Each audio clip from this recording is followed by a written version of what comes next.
बाबासाहेब म्हणतात, प्रत्येकाने चित्त शुद्ध करून अहिंसेचे तत्व अंगी बाळगले तर त्याने सर्व काही कार्यभाग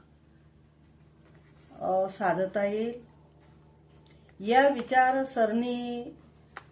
सरणीत मुख्यतः दोष दिसून येतात.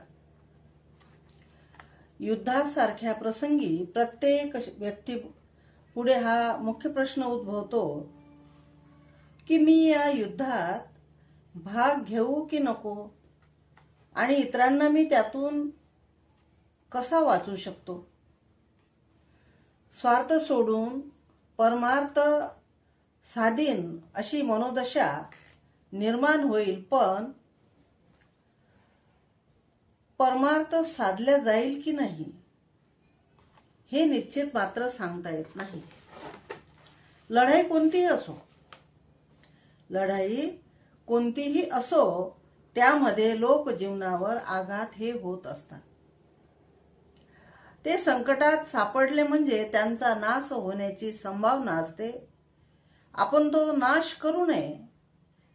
जगामध्ये नुसत्या न्यायाच्या तत्वाची स्थापना करून भागत नाही. ते तत्व प्रत्यक्ष कृतीत उतरून ज्या प्रसंगी त्यांच्यावर आघात होईल त्या प्रसंगी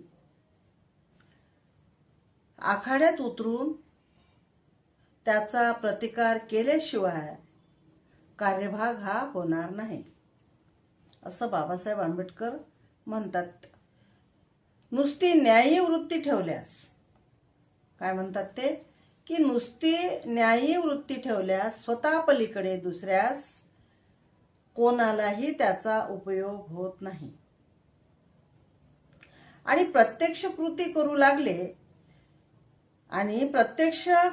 करू लागले असताना कोणतीही कृती तिच्या पाठीशक्ती असल्याशिवाय सिद्धी जाऊ शकणार नाही. यावरून दिसून येते की नुसती निवैर मनोदशा अंगी बाळगल्याने काही उपयोग होऊ शकत नाही. आपली जी मनोवृत्ती असते त्याप्रमाणेच आपल्या हातून तशी कृती झाली पाहिजे.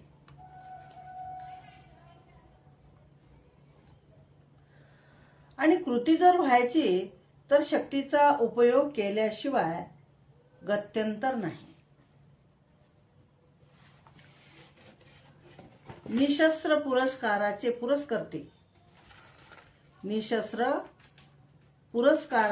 पुरस्कर्ते आम्ही मुळीच शक्तीचा उपयोग करीत नाही, असे जे सांगतात तो केवळ त्यांचा भ्रम आहे. पण त्यावर पहिला प्रश्न असा, पाशवी शक्ती ही नैतिक शक्तीपेक्षा कितीशी भिन्न आहे. परंतु आमची शक्ती नैतिक आहे, पाशवी नाही, हा त्यांचा मुद्दा मात्र सत्य आहे. आणि नैतिक शक्ती पाशवी शक्तीपेक्षा कमी क्रूर स्वरूपाची आहे असे सतत म्हणता येईल का? पाशवी शक्तीने भयंकर नाश होऊ शकतो हे उघड दिसते, म्हणून पुष्कळ लोकांना पाशवी शक्तीचा तिरस्कार वाटतो. परंतु नैतिक शक्ती देखील तितकाच नाश करू शकते, तितकेच रूप धारण करू शकते, हे पुष्कळांना दिसू शकत नाही. परंतु हे म्हणणे खरे आहे. हे आपणास 1-2 उदाहरणांनी पटवून देता येईल.